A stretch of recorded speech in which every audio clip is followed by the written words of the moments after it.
Quero falar um pouquinho agora sobre a pessoalidade do Espírito Santo. Então, o Espírito Santo, ele é uma pessoa com atributos de pessoa. E o que é um atributo? Atributos são qualidades exclusivas daquele ser. Então, o Espírito Santo, como uma pessoa, ele tem atributos de pessoa, né? Tem qualidades de pessoa. E quais qualidades são essas? Ele ensina a como falar, o que falar, quando falar. O Espírito Santo, ele nos ensina por qual caminho a gente deve ir e como a gente está se relacionando com uma pessoa que tem um conhecimento maior do que o nosso, que tem inteligência maior do que a nossa. É prudente a gente se relacionar com essa pessoa com um certo nível de humildade, porque ele sabe mais do que a gente, ele viveu mais do que a gente. Então o Espírito Santo, como um ser pessoal, ele nos ensina também a viver de forma correta, a viver de uma forma que agrade a Deus e a ter uma vida, uma conduta irrepreensível, segundo a vontade de Deus. Da mesma forma que o Espírito Santo ensina, ele também consola.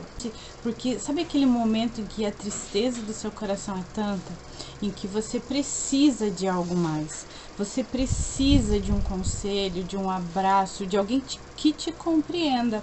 E eu não vou falar que você vai estar sozinho. Não vai estar sozinho, mas eu tô falando que existem momentos da nossa vida em que as pessoas ao nosso redor, elas não compreendem a profundidade da nossa dor, a seriedade do nosso problema. E quando isso acontece, as pessoas vão tratar o nosso câncer da nossa alma, do nosso caráter, como se fosse uma dorzinha qualquer. Então, eles vão dar uma aspirina para tratar o nosso câncer da nossa alma. Só que não vai resolver, a gente precisa de medicamentos maiores, mais potentes. A nossa dor é muito grande, uma aspirina não vai resolver. Então, a gente vai trabalhar isso na presença de Deus e o Espírito Santo, que nos compreende, que nos conhece, que caminha com a gente, ele vai compreender o tamanho da nossa dor, a profundidade do nosso problema e vai tratar na medida da nossa necessidade. Então o Espírito Santo, ele vai nos consolar naquele dia em que o pecado, ele é maior do que a nossa consciência poderia suportar. Já viveu assim momentos em que você cometeu um pecado que aos seus olhos era terrível? Em que para você perdeu todo o seu valor, toda a sua credibilidade diante dos seus olhos. Eu não estou falando das outras pessoas, do que os outros vão dizer, mas nós também somos seres julgadores, nós também qualificamos pecado, e quando a gente peca numa área em que achamos imperdoável, aí a gente perde o nosso senso de valor. Mas o Espírito Santo é aquele que vai nos consolar e que vai nos orientar de que a morte de Jesus, o sacrifício de Cristo na cruz, ele é suficiente para perdoar e lavar todos os nossos pecados, sejam pecados cometidos antes do encontro pessoal com Cristo, depois, ou ainda aqueles pecados que você nem sonha em cometer. Você ainda nem viveu para cometer tantos pecados assim, mas o Espírito Santo, ele vai te dizer que Jesus, quando ele morreu na cruz, ele morreu por todos os nossos pecados. Da mesma forma, o Espírito Santo, ele nos convence do pecado. E, por um lado, ele está nos consolando de que aquele pecado que a gente cometeu, ele tem solução sim. Nem tudo está perdido, mas também existem outros pecados que ele precisa revelar para que sejam perdoados. O Espírito Santo, ele está aqui para nos dizer que o sacrifício de Jesus, ele é suficiente para perdoar todos os nossos pecados e nos lavar de toda a nossa iniquidade. E o Espírito Santo, ele vai trabalhando isso no coração, passo a passo, dia a dia, e nesse conduzir do Espírito Santo é que nós alcançamos então a desejada santificação, a regeneração, a transformação do nosso caráter. É nesse dia a dia. Então, ele convence a gente, seres humanos, do nosso pecado, da justiça de Deus, que um dia haverá um juízo, né? E ele também nos guia à verdade. E ele vai nos levar à verdade, nos guiar por caminhos certos, porque é uma coisa muito interessante. quando ele fala que ele nos guia à verdade. Mas ele apresenta a verdade diante de nós, mas a responsabilidade de acreditar é minha. A responsabilidade de seguir neste caminho é minha. Ele não vai me obrigar a nada. Eu sempre estou consciente daquilo que Deus está fazendo na minha vida. Sempre estou consciente daquilo que Deus está falando ao meu coração. Eu, em nenhum momento, eu perco a consciência do que está acontecendo em mim, à minha volta, através de mim. E aquilo que Deus está fazendo no mundo, em mim e através de mim. Eu estou sempre alerta, sempre consciente e sempre numa posição ativa. Eu posso dizer sim, eu posso dizer não. Eu posso seguir por este caminho, como eu posso rejeitar este caminho.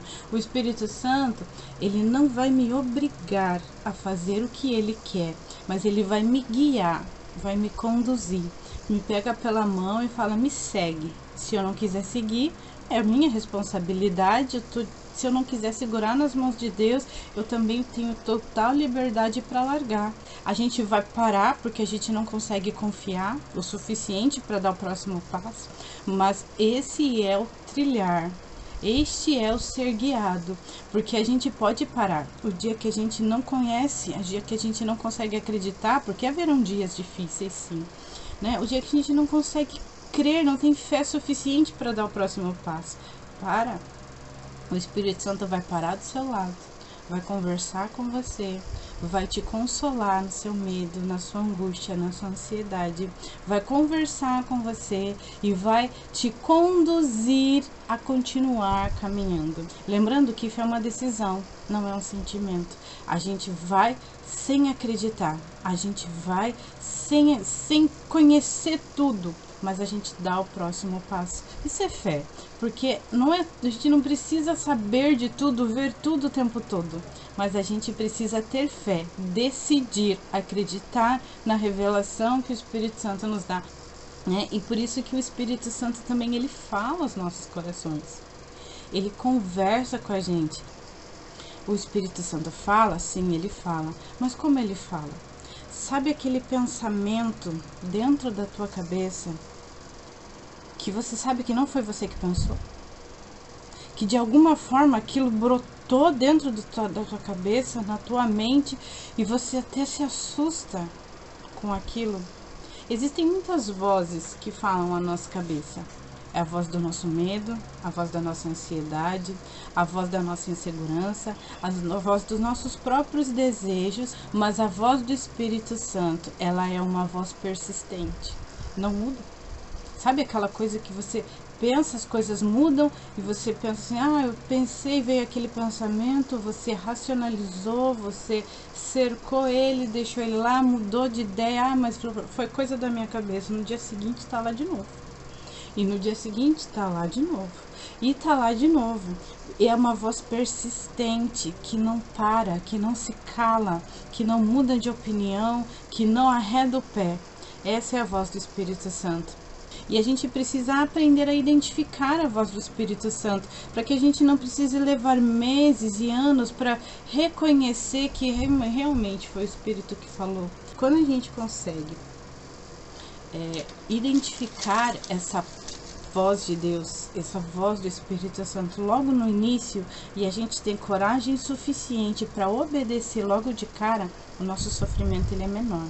As nossas angústias, elas se diminuem, porque o tempo da angústia também é encurtado, porque Deus, ele nos conduz, ele não nos obriga, ele nos orienta, ele não briga com a gente, né? Às vezes a gente acha que o Espírito Santo vai ralhar com a gente, vai brigar, não, ele conversa, ele fala, só que é claro, né? Você sabe quando você tá errado, e quando alguém expõe o seu erro, é lógico que isso traz uma certa vergonha, uma certa ansiedade, mas é assim mesmo.